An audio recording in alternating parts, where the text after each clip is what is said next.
Buenos días. En esta oportunidad hablaremos del libro La posesión de los bienes inmateriales, publicado en el año 2000 y escrito por el abogado Edgar Iván León Roballo, quien ha sido docente del área de Derecho Civil en varias universidades de Colombia y entre ellas el Colegio Mayor de Nuestra Señora del Rosario y la Universidad de La Sabana. En su libro, el profesor Roballo señala que los códigos civiles, cuando fueron escritos, dejaron de lado las cosas incorporales, debido a que ellos desconocían cuál iba a ser la importancia de su contenido patrimonial para los años siguientes. En ese sentido, la ley ha señalado que las cosas incorporales son análogas a las corporales, por lo que gozan de las mismas relaciones jurídicas, calidades y principios. Para saber qué tan acertada es esta analogía, se abordará a continuación un esquema explicativo sobre lo que se comprende como los bienes corporales y los incorporales. Pero antes de dar inicio a esta interesante exposición que trae el profesor Edgar Roballo, quiero citar la siguiente frase con la intención de dejar en ustedes un interrogante.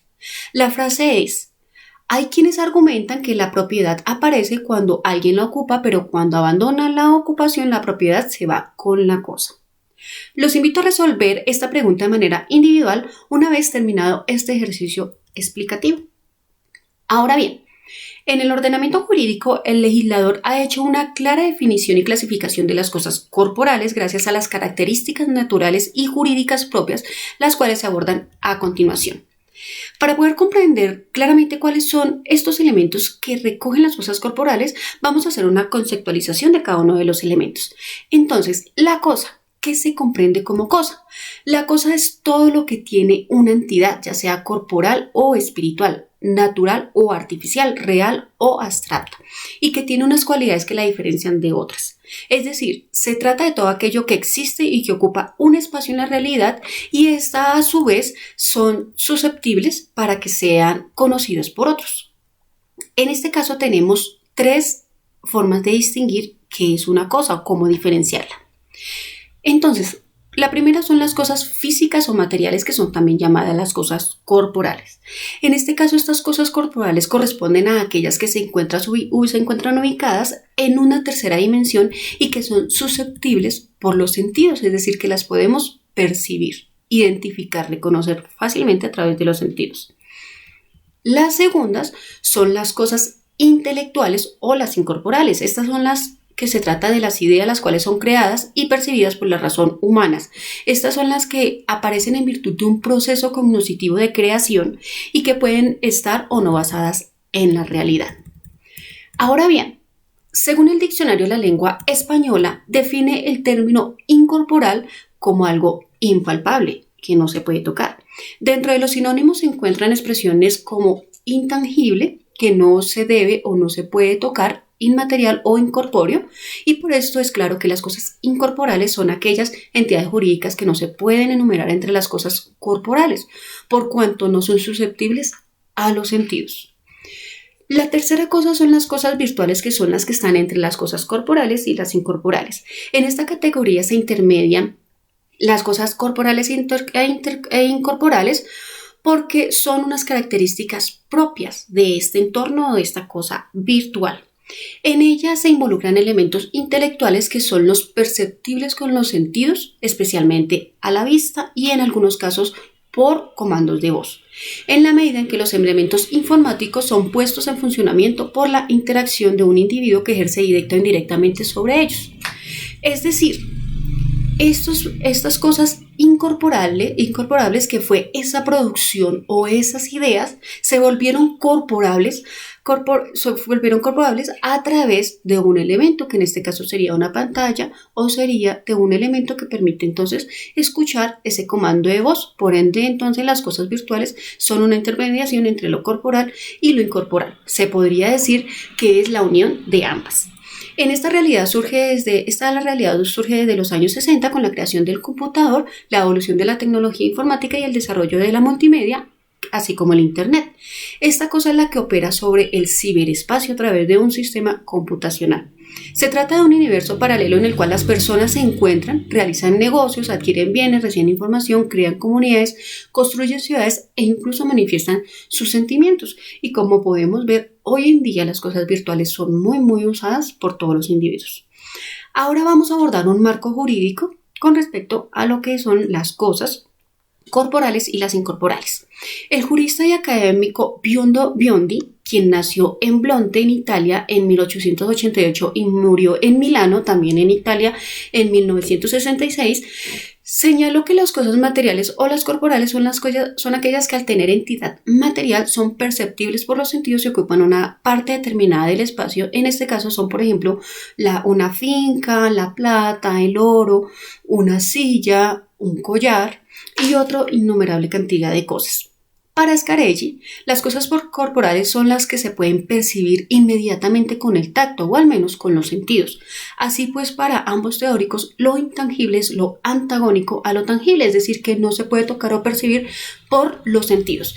De esta manera, tenemos que Sueskun considera que mientras los bienes corporales son las cosas susceptibles para ser apropiadas, las incorporales son los derechos reales de los que se tiene sobre las cosas incorporales, que mientras son abstractas, es decir, que están en la creación o en el imaginario del hombre, pueden representar dinero y estas se vuelven corporales cuando se materializan. Es decir, por ejemplo, las obras de ingeniería, las científicas, las literarias, las artísticas, las intervenciones industriales, entre otros. Ahora vamos a abordar un tema sobre las legislaciones.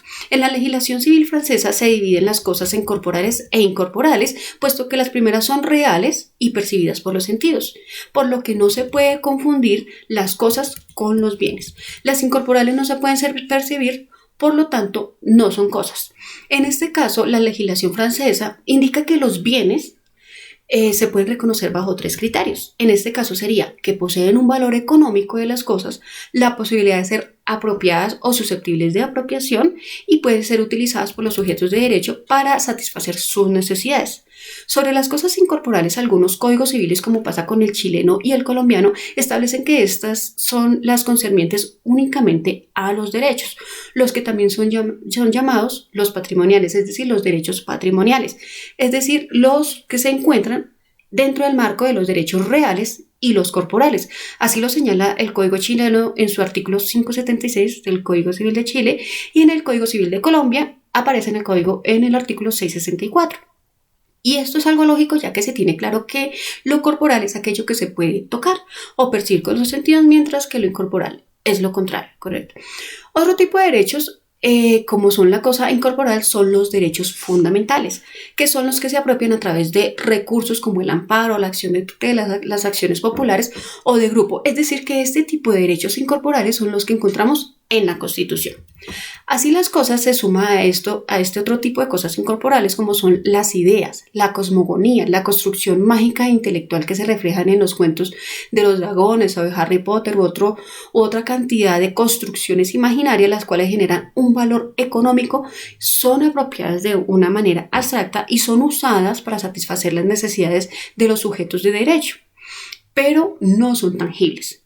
En este orden de ideas se puede decir que la normatividad francesa debería incluir este tipo de producciones o de cosas incorporales a la legislación francesa, puesto que están causando los mismos efectos que el bien corporal. Ahora bien, este tipo de cosas incorporales han emergido y han aumentado paulatinamente gracias a la evolución de la ciencia, las artes, la tecnología, la creación de la mente humana que es sin límites.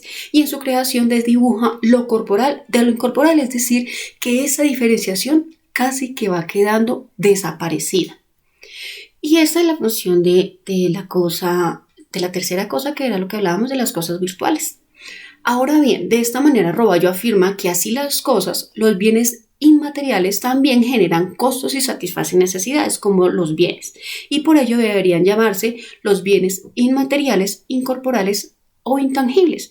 Y es que así también lo estipula el derecho italiano, en donde se reconoce que de alguna manera es especial los bienes inmateriales, por ejemplo, las creaciones intelectuales que se convierten en un bien inmaterial individualizado. Es decir, que aquí encontramos una controversia o una discrepancia con el código francés o con la legislación francesa, quienes no reconocen entonces las cosas intangibles o las cosas intangibles como un bien intangible, como un bien que produce igual costos y beneficios.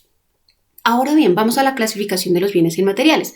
Como ya se ha mencionado, varios códigos civiles latinoamericanos, las cosas incorporales corresponden a los derechos reales o personales y por ende los extrapatrimoniales son los derechos fundamentales, que es lo que mencionábamos que están en la Constitución. Pero es de tener en cuenta que las cosas incorporales, a pesar de no poderse percibir con los sentidos, existen en la realidad, la cual puede ser intelectual o virtual, y mientras estos cumplan con los requisitos de brindarle un servicio a un sujeto de derecho, se deben considerar como bienes inmateriales. Ahora, el tema está en que la doctrina no se ha encargado o no se ha ocupado de desarrollar un análisis objetivo sobre las cosas inmateriales ni su clasificación correspondiente, tal como ocurre con las cosas materiales. Por ello, hasta el momento tenemos como incorporales o derechos reales la propiedad intelectual, los derechos de autor, el dominio, la herencia, el usufructo, el uso de habitación, la servidumbre, la prenda o la hipoteca. Esto lo encontramos en el artículo 665 del Código Civil, Ley 500 del 2000, y los derechos personales como los créditos, que se encuentran en el artículo 666 de la misma ley. Biondi realizó en su libro de bienes una clasificación de las cosas inmateriales de la siguiente manera. Primero, las energías, que pueden ser naturales o artificiales. El espacio aéreo, que además de ser un valor al suelo y hace parte de la soberanía de un Estado, lo que le permite un dominio inminente sobre este, al punto de poder sobrevolar sobre él sin tener ningún tipo de limitantes, y igual le genera entonces un dominio sobre ese espacio aéreo. Otro es el trabajo o el hecho del hombre. Este se refiere a la inyección de la energía y conocimiento que debe un hombre generar al realizar cualquier actividad. Y por ende entonces se vuelve también una cosa intangible en la cual el hombre tiene que hacer uso de su conocimiento o de su intelecto para darle vida a algo corporal. Y por eso es que allí entonces se aplicaría el conocimiento, la habilidad, la energía y lo demás. Otros serían la obra de ingenio, que es toda la creación intelectual como la literatura, el arte, la ciencia o la tecnología.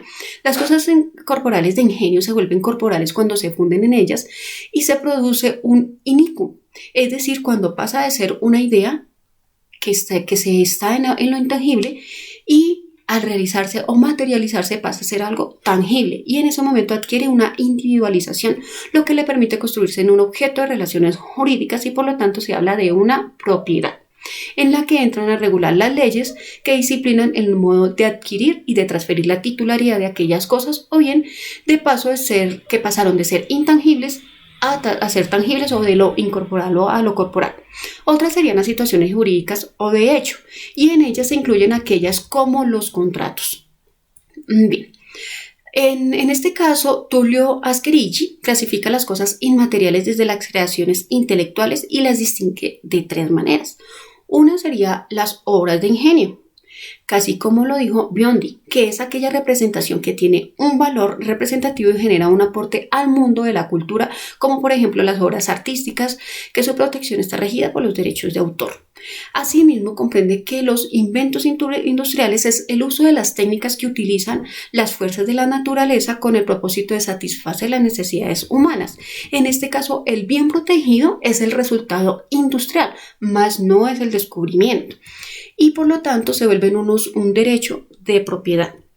Por último, hace una nomenclatura de la realidad. En este caso, él allí involucra lo que conocemos como símbolos, es decir, aquellos elementos que le permiten a las personas en el ámbito comercial identificar o reconocer cuál es la actividad económica, quién es el empresario, quién es el empresario como dueño, el empresario como distribuidor de servicio, cuáles son los productos y cómo se encuentran en el mercado. Entonces, esta nomenclatura de realidad hace referencia a los símbolos en el contexto económico. Ahora bien, sobre los bienes inmateriales como objeto de derecho, Díez Picasso, citado por Tullio Ascherigi, explica que para que exista una relación jurídica con las cosas inmateriales, estas deben tener una tipicidad estricta de las creaciones intelectuales susceptibles de ser controvertidas en bienes materiales y con ellos sean objeto de derecho. De esta manera, las ideas que no se pueden concretar en obras de ingenio por ley no gozan con especial protección jurídica. Es así que Scarelli señala que para que las cosas inmateriales se constituyan como bien se deben exteriorizar, lo cual se puede hacer por medio de materiales, energía o cualquier forma corporal para que generen un uso y así presten un servicio. Es decir, que estas cosas inmateriales adquirirían esa protección jurídica en tanto se vuelvan corporales, con el fin entonces que se puedan hacer un uso de ellas y también presten un servicio. De otra forma de proteger los bienes inmateriales es por medio de los derechos fundamentales, en la medida en que mientras la idea se encuentra en la mente del creador, esta se protege como si fuera la vida misma. ¿Por qué? Porque aún está en ese campo de lo cognoscitivo, es decir, de lo inmaterial, de lo intangible. Ahora, con respecto a los derechos de las cosas incorporales, Alessandri y Somarriba señalan que los derechos sobre los bienes inmateriales o monopolios, como también se conocen como monopolios legales, son exclusivamente los que están relacionados con la propiedad intelectual y que se le otorga a su titular su explotación económica. Tal es el caso de las invenciones, creaciones, marcas, diseños, lo cual les otorga un valor en el mercado. En esto también podemos incluir, por ejemplo, las canciones, en donde su autor entonces puede hacer un monopolio legal, una explotación de esa producción. Es decir, es esa utilidad económica y de esta clase las cosas surgen precisamente de la facultad de tales derechos que le brindan para minimizar la competencia. Entonces, por eso es que hacen una distinción exclusiva de esa cosa intangible y con ello entonces se busca minimizar la competencia y por lo tanto se obtienen unos precios más altos gracias a esa protección legal que se ofrece para estos bienes y servicios y por lo tanto es un derecho que se vuelve de quien fue el creador, un derecho absoluto que es tutelado bajo la posición de una propiedad del derecho. Y esto se vuelve entonces susceptibles a unos derechos patrimoniales. Según Suescom, los derechos patrimoniales de los incorporales no existen, sino que se van creando este fue creado por un sector francés que se opuso a que estos derechos patrimoniales estuvieran incluidos entre las categorías de los derechos reales o de los personales. Y entonces ellos quisieron generar otro tipo de derechos patrimoniales para precisamente hacer este tipo de explotación desde esa creación intelectual, como eran las producciones que acabamos de mencionar. Asimismo, Alessandri y Somarriba hacen otra distinción entre las creaciones intelectuales y las materiales. Por ejemplo, los derechos de autor de un poeta recae sobre los versos y no precisamente sobre el libro, más el derecho del inventor recae sobre el invento y no sobre la cosa inventada, es decir, que eso es propio de ellos y seguirá siendo de ellos, así es decir, va a ser de ellos, más no de quien adquirió esa cosa tangible. Esa es una manera de los derechos patrimoniales, de proteger esos derechos patrimoniales, como se puede apreciar en el derecho intelectual. Sobre estas cosas realmente existe respecto de la idea. El elemento físico en el cual ésta se representa es por esencia una cosa corporal, como ya lo vimos, y por ello resulta lógico señalar que frente a este se presente un derecho real con las facultades que le son propias al uso, al goce y a la disposición. Según los autores señalan que los derechos sobre los bienes inmateriales realmente constituyen un derecho real y específicamente es el de propiedad, mientras otros se oponen a este fenómeno en cuanto estos no existen en un elemento material y por lo tanto no hay una posesión. Por eso es que se genera una contravía cuando se habla de las cosas materiales con las inmateriales o las corporales con las incorporales. Ahora vamos a ver algunas características de los derechos que recaen sobre los bienes inmateriales. Algunas características son: los derechos intelectuales son absolutos, es decir, atribuyen a su titular un poder jurídico que se puede hacer valer contra todos los sujetos de derecho, es decir, erga omnes. Recaen directamente sobre un bien inmaterial y solamente pueden representar respecto de las cosas inmateriales que genérica o específicamente señala la ley, y esta misma manifiesta cuáles inmateriales no son objetos de su protección y por lo tanto no son bienes.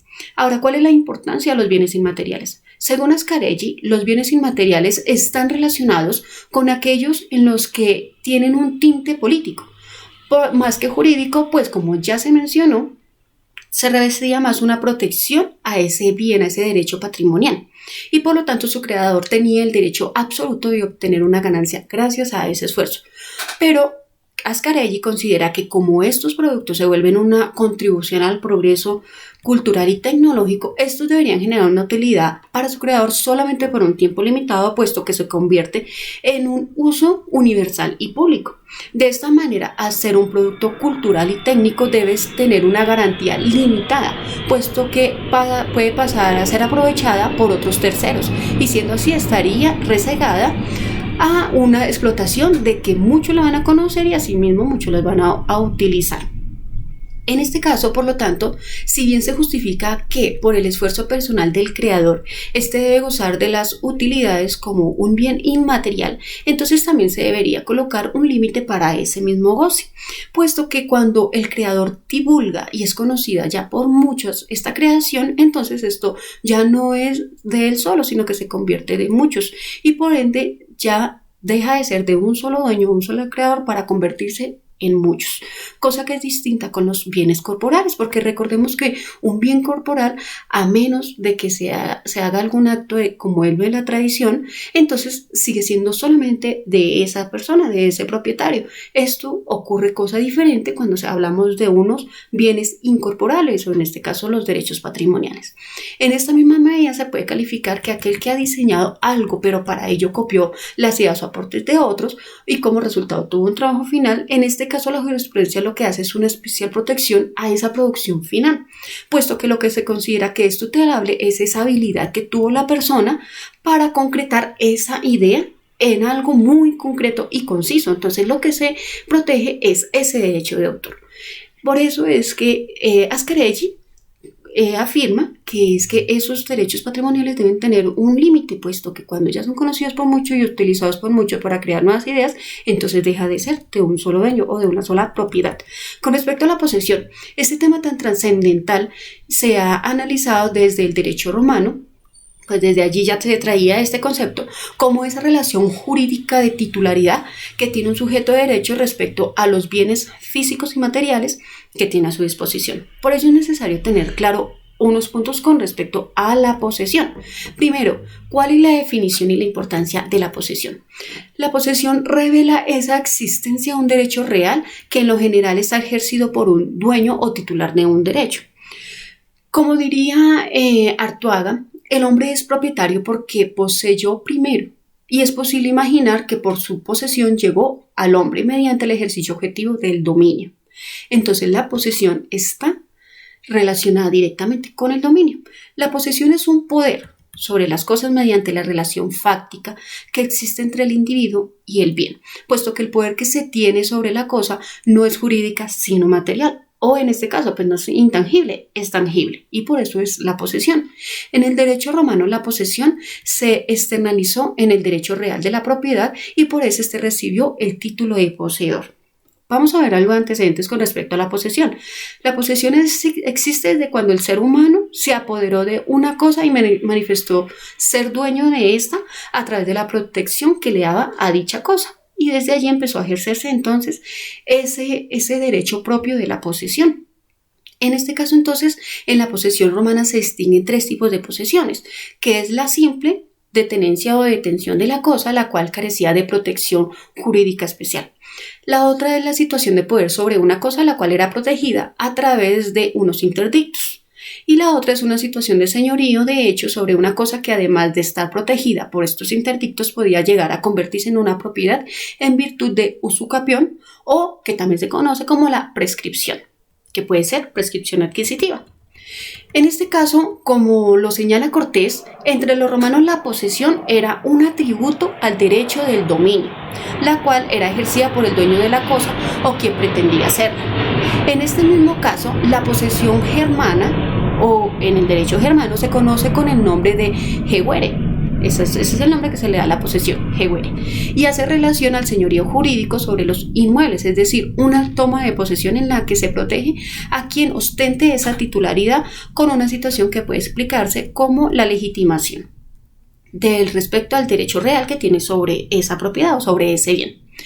Ya más adelante, con respecto a los desarrollos modernos a partir de la figura romana y germana, las dos que acabamos de explicar, se dieron 3 tipos de legislaciones en materia de posesión, que en este caso son la conformada por la legislación latina, incluida por la posesión romana y enriquecida por los derechos canónico y germánico. Según el Código francés, la posesión es la tenencia de una cosa o el disfrute de un derecho que tenemos y ejercemos nosotros mismos o por el que tiene que ejerce nuestro propio o por otro que lo ejerce a nuestro nombre. Según lo explica Díaz Picasso, citado por Piano, esta definición resulta bastante precaria puesto que es claro que existía la posesión debe estar unida al ánimos o la intención de poseer la cosa, como lo vamos a ver más adelante. En el Código Italiano la posesión es el poder sobre la cosa que se manifiesta en una actividad correspondiente al ejercicio de la propiedad o de algún otro derecho real, y en conclusión es la intención de ejercitar el derecho sobre la cosa. Bueno, el segundo grupo tiene que ver con las llamadas legislaciones germánicas, especialmente con el código alemán y suizo, quienes trajeron el Jewere, que ahora lo llaman Vestin, y en estos códigos no hay diferencia entre la posesión y la tenencia. Para estos, entonces, es algo que se encuentra sometido a una dominación que es sobre el poder, de hecho, sobre el bien que se tiene. Es solamente una relación posesoria. No hay una diferencia entre qué es posesión y tenencia. Mientras que ya en el tercer código, que es el Código Civil promovido por Andrés Bello, que estos fueron los que se encuentran en Chile, Argentina y Colombia, se retoma el concepto de la posesión romana, en el cual se configura el corpus y el animus, como es en el caso de nuestra Constitución colombiana. Allí sí, para hablar de posesión, entonces debe haber un corpus y un animus como elementos fundamentales en esa actividad posesoria, y en el Código Civil de Colombia se encuentra en el artículo 162 y siguientes. Ahora, vamos a lo que son los elementos de la posesión para afirmar su existencia. Existen 2 elementos principales que ya se mencionaron, que es el corpus y el animus, más otros autores indican que debe agregarse 2 más, que es el poseedor y la cosa poseída. Ahora, entonces, ¿qué es el corpus? Para comprender realmente, conceptualmente, qué es ello. Entonces, es la palabra latina que significa cuerpo, que consiste en el poder físico que se ejerce sobre una cosa y que se materializa en la posesión, siendo entonces una aprehensión del bien. Entonces, es algo ya material que se utiliza en la materia física y jurídica. En este caso, Arteaga y Ternera afirman que este concepto del corpus se refiere a esa relación de hecho, material e inmaterial, que se tiene sobre la cosa, como ya se mencionó, y que constituye una tenencia y por lo tanto se vuelve una posesión, pero entonces esto se debe ejercer desde un acto público, visible y notorio. Esto es el corpus.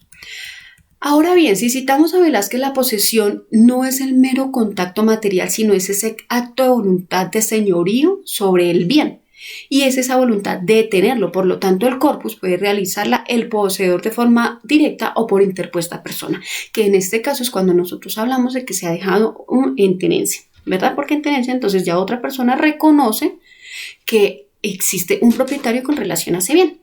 Ahora, comprendamos qué es el animus. El animus es algo subjetivo, es la posesión que consiste en esa convicción psicológica que se es poseedor o dueño de una cosa y que se tiene el derecho real sobre esa y que no se reconoce el animus domini de esa cosa en otra persona, es decir, que no reconocemos ese dominio en otro. Y entonces, por lo tanto, es que hablamos que tenemos un derecho real sobre esa propiedad y se genera un dominio para tener un derecho real de goce y disponer de esa cosa real. Eso lo encontramos en el artículo 669 del Código Civil. Este elemento es tan importante que en algunas legislaciones el solo hecho de poseer el animus, así no se tenga el corpus, hace reconocer a este como el propietario o el poseedor. Y esto entonces es lo que, por eso es que en algunas legislaciones reconocen a los tenedores como poseedores. Ahora, ¿qué es el poseedor? Según Arteaga, consiste en la tenencia de una cosa manteniendo el ánimo de señor y dueño. La posesión la puede ejercer una persona natural o jurídica u otro que pueda ejercer esta cualidad, como es el caso de patrimonio autónomo o los bienes de la unión, que entonces esta posesión la haría el Estado o está en cabeza del Estado. Ahora, ¿qué es la cosa poseída? Pues la cosa poseída es ese bien.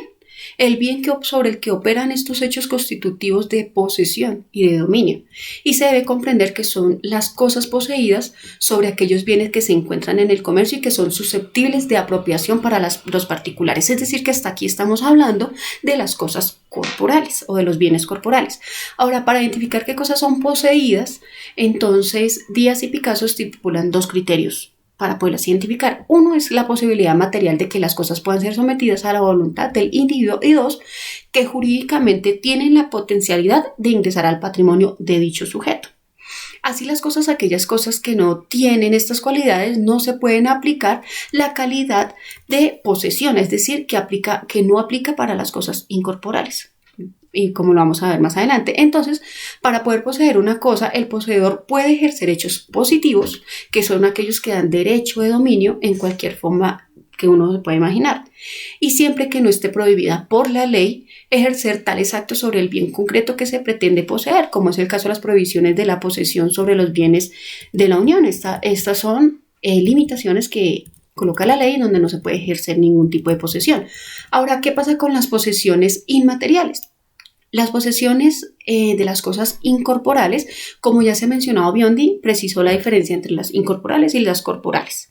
Que bien las incorporales son las que no tienen corpus, mientras que las corporales se relacionan con la tradición y la usucapión, cuando hablamos de bienes.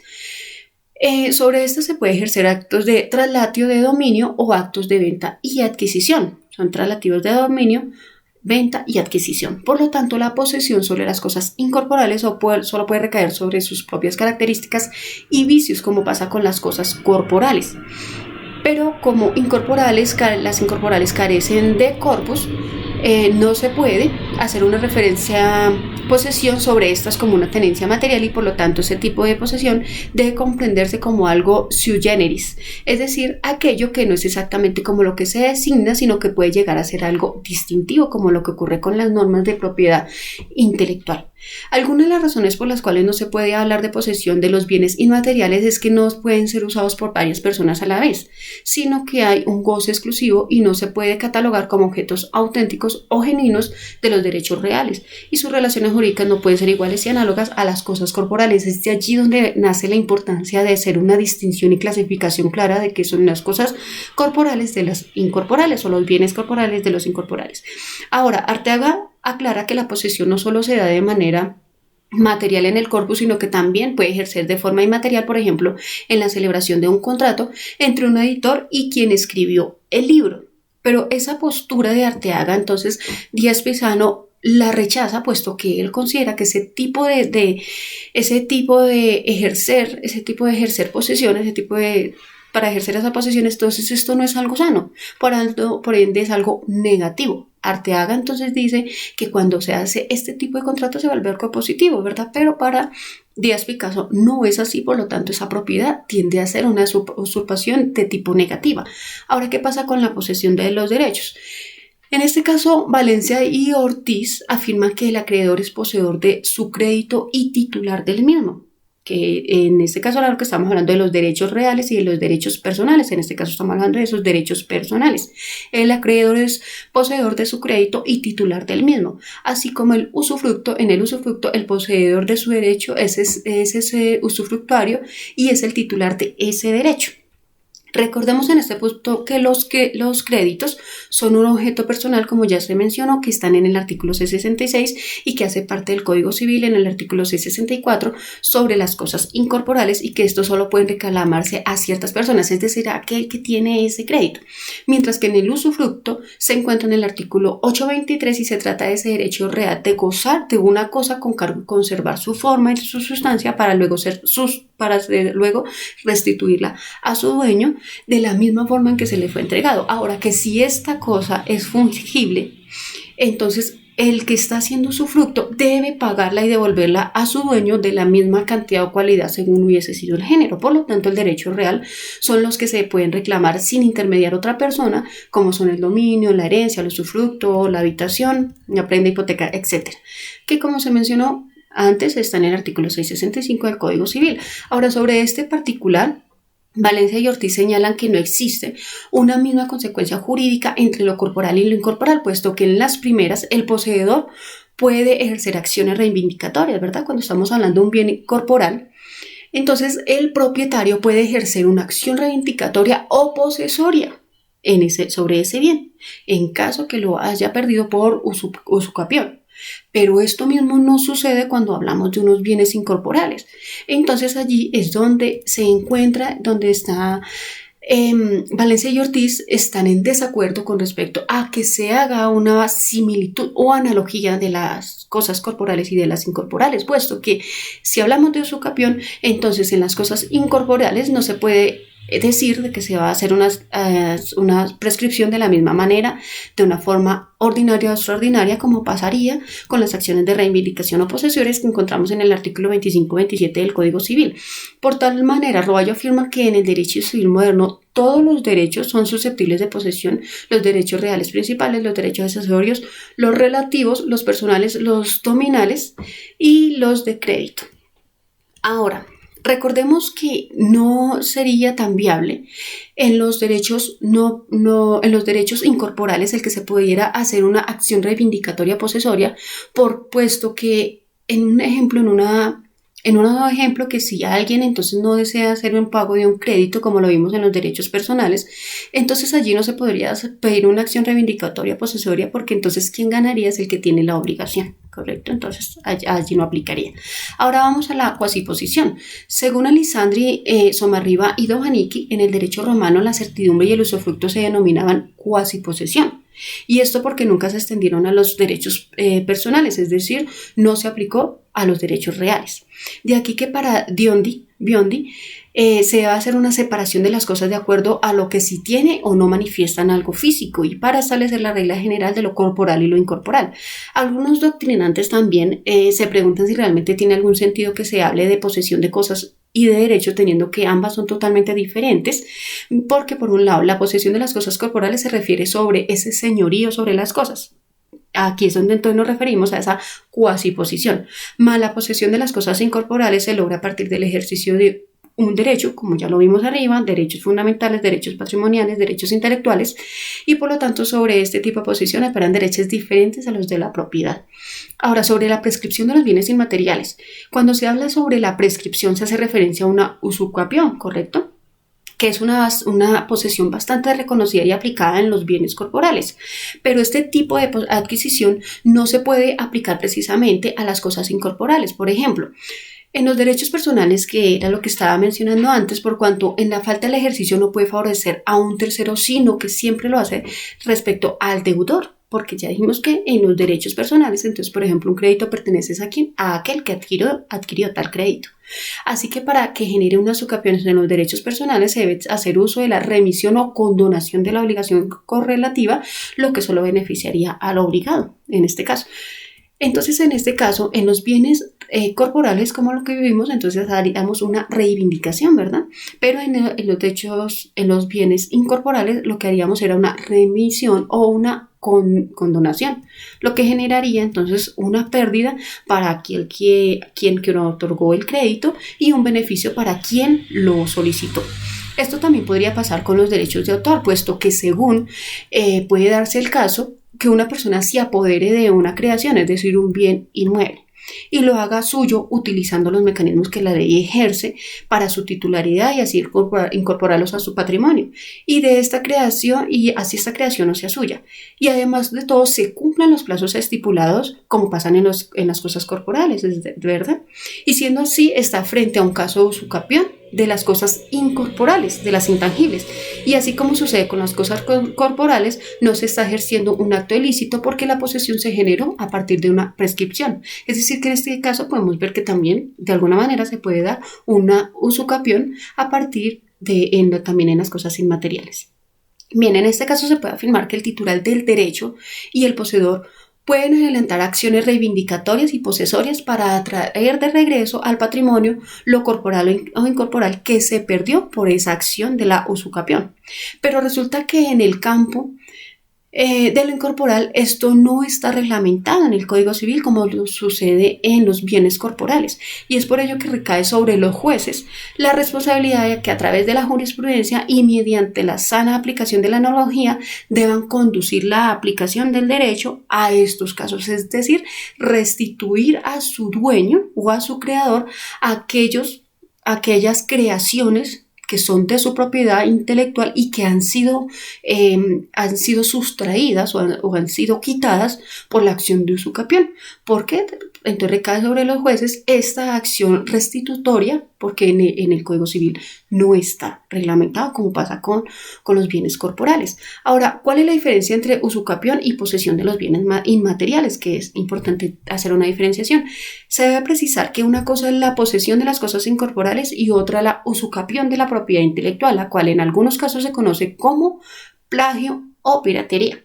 Se trata de un delito. Esto sí está tipificado, entonces este sí es un delito que se tipifica por la realización voluntaria de una conducta antijurídica, la cual se encuentra regulada en las leyes penales. Este delito contra el bien jurídico de derechos de autor se encuentra tipificado en la Ley 599 del 2000, que es el Código Penal, en el artículo del 270 al 272. Pero lastimosamente las sanciones por la realización de este tipo de conductas ocasionalmente no son suficientes o conducentes a que sean eficaces.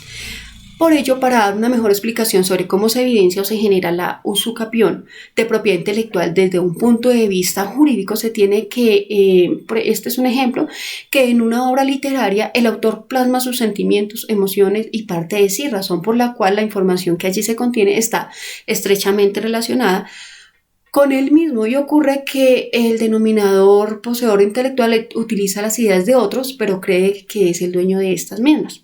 Entonces, en este caso, ¿qué se genera? Se genera una usurpación cuando la persona únicamente selecciona por una parte, o selecciona una parte de la información sin tener en cuenta la relación que tiene con ella, y de tal manera que desde su acto únicamente hay una manifestación de poder. Y queda claro que en este no reconoce referencia a la autoría de quien tiene esa posesión de la propiedad intelectual, es decir, del que plasmó sus ideas, sentimientos y ese acto jurídico, que por cuanto él fue el creador, entonces lo hace poseedor de esa creación intelectual. Allí es entonces donde se genera este tipo de delito.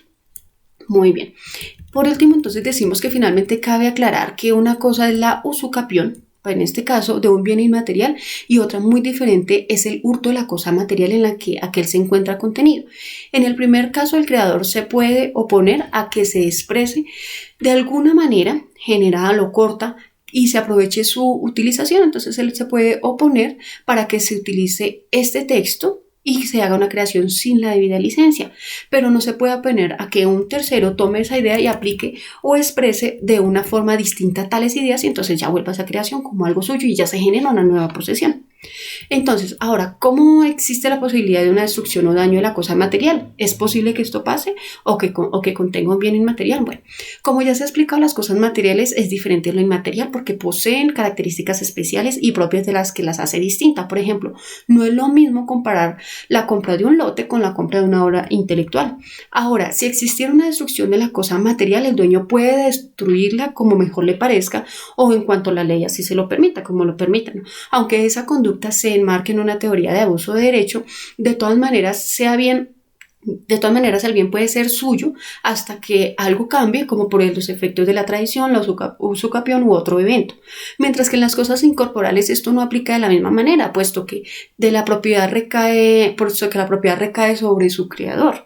Y esta propiedad tarde o temprano pasará a ser patrimonio de la humanidad, y por ello es un monopolio de propiedad que, conferido al creador y a sus cohabitantes, terminará en algún momento, que es el plazo que estipule la ley.